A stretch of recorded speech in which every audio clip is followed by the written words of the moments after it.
Arc-en-ciel de bonne humeur chez We Love. Je veux te parler dans cette vidéo du baptême. Donc le baptême comme on le connaît, le baptême chez les protestants, le baptême chez les chrétiens, les catholiques, les adventistes, enfin voilà, tous ceux qui croient en Zizi Crasse. Et donc je vais te parler du baptême d'un autre point de vue, en tant que kamite conscient. Alors je le rappelle, on est tous kamites, donc on est tous africains entre guillemets, mais on n'est pas tous conscients. Donc petit à petit, on fait le chemin ensemble. Je suis là pour vous accompagner dans mes vidéos et vous permettre, même si vous ne suivez pas mon accompagnement, puisque je propose des accompagnements en tant que coach, que vous puissiez, grâce à mes vidéos, faire votre éveil, faire votre cheminement, parce que finalement, devenir kamite conscient, c'est un cheminement personnel. Alors, dans l'art de vivre kamite, on ne se baptise pas. Donc, on ne se baptise pas au sens religieux du terme. Je précise art de vivre parce que être kamite conscient, c'est pas une religion. C'est pas régi par un ordre ou un clergé. Donc, c'est un art de vivre. C'est une façon de vivre avec des valeurs qu'on respecte, des valeurs ancestrales. Et bien sûr, on a à notre disposition 42 lois, donc les lois de Maat. Et on s'organise, enfin, on essaie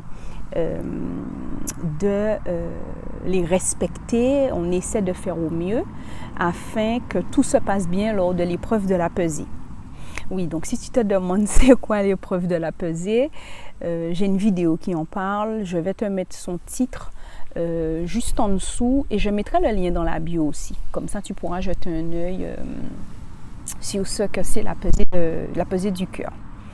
Donc pour présenter un enfant à ses ancêtres bienveillants, on peut faire un rituel ancestral sous forme de célébration pour présenter l'enfant avant qu'il ait 7 ans.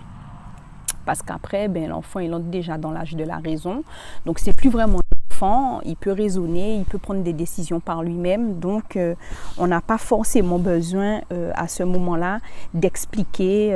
Donc, peu importe que tu sois protestant, juif ou chrétien, par respect pour tes ancêtres, vaut mieux que tu ne baptises pas ton enfant. D'ailleurs, vaut mieux que tu ne sois plus dans ces religions-là et que tu arrêtes carrément d'aller là-bas parce que c'est clairement des outils de manipulation pour nous garder aveugles, pour nous garder sages et nous empêcher de nous rebeller, nous empêcher de revendiquer nos droits, nous empêcher de vouloir être l'égal de l'autre et plutôt nous garder au service de l'autre. Voilà, donc c'est pas une bonne chose puisque nous aussi on a le droit d'exister.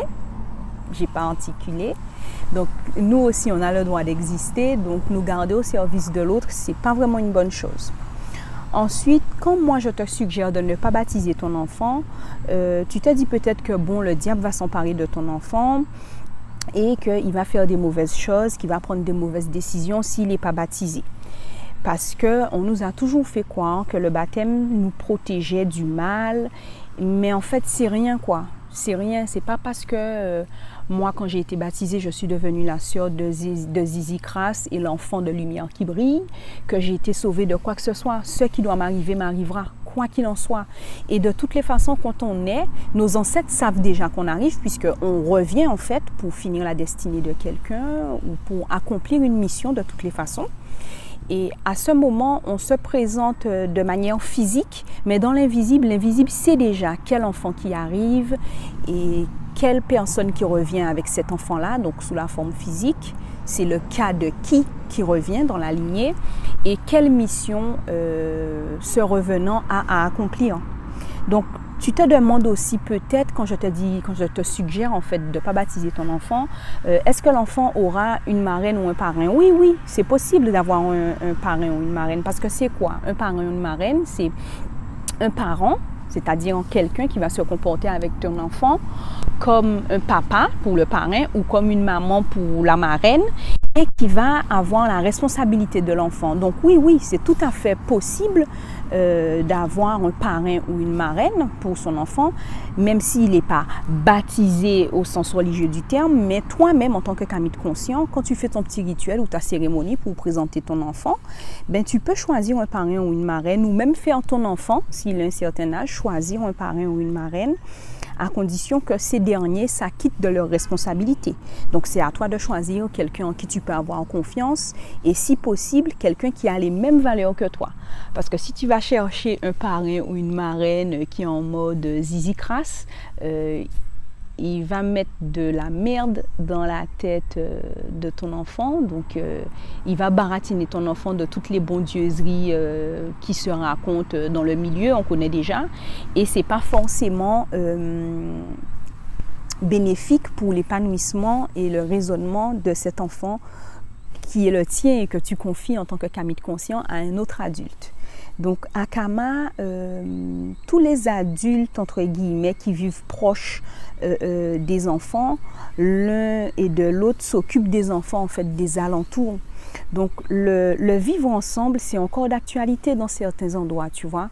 Malgré l'occidentalisation qui arrive à grands pas, il y a encore le côté vivre ensemble. Donc, l'enfant a des potentiels papa et maman de remplacement quand les parents ne sont pas là. Parce que dès que les gens sont proches l'un de l'autre sur le continent, ils ont tendance à jeter un œil sur les enfants du voisin, de la personne qui habite à côté ou de la personne qui habite dans la même cour ou aux alentours. Ça s'appelle de la bienveillance et ça se perd beaucoup avec le capitalisme et l'occidentalisation, l'individualisme, mais on doit garder cette bienveillance, c'est très important. Donc, comme je disais, chacun peut faire sa cérémonie et si jamais il y a un adulte qui a envie de faire un rituel ou une cérémonie comme un baptême, il peut très bien, l'adulte, participer à la cérémonie du dîner ou faire lui-même sa cérémonie du dîner qui est en fait la cérémonie de prise de nom. Et ça permet en fait au Kamit qui est devenu conscient d'acter dans l'invisible sa renaissance. Donc chacun peut faire la cérémonie à sa manière et selon son cœur. Il faut juste avoir les instructions de base.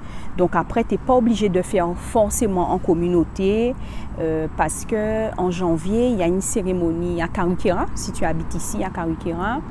Il y a une cérémonie qui est faite avec la célébration du nom, une cérémonie de prise de nom. Bon, si tu veux plus d'informations, ben, tu peux me demander en allant sur mon site www.angaliapositivevibes.com et je te donnerai les infos, on pourra échanger là-dessus.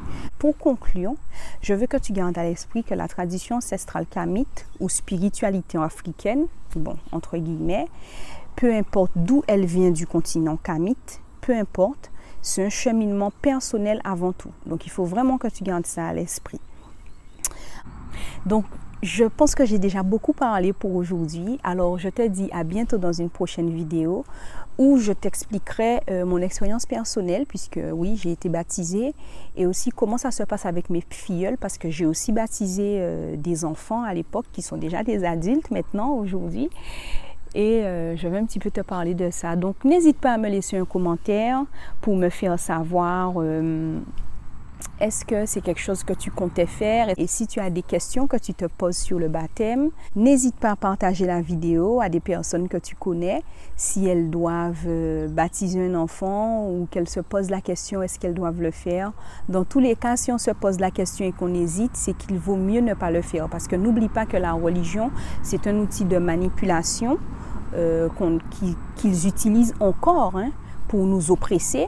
Donc, c'est vrai que c'est bien qu'on revienne à nos traditions ou carrément, si on n'a pas envie de pratiquer quoi que ce soit, c'est mieux de sortir de la religion et de rester à sa place. On ne risque pas l'enfer, on ne risque pas de se faire attaquer par le diable parce que ce sont des concepts qui ont été mis en place par le caucasien pour nous terroriser. Donc, c'est vraiment des croyances, des choses qui sont faites, qu'on nous a mis en tête. Mais en vérité, ça n'existe pas en fait. Le diable, le malin, le démon, tout ce que tu veux comme concept, comme ça, qu'on a mis dans nos esprits pour nous faire croire que quelque chose va arriver pour nous terroriser, ça ne nous concerne pas. C'est les caucasiens qui l'ont inventé, c'est le problème des caucasiens. Nous, en tant que Kamit, on a nos croyances, on a nos valeurs, on a nos concepts.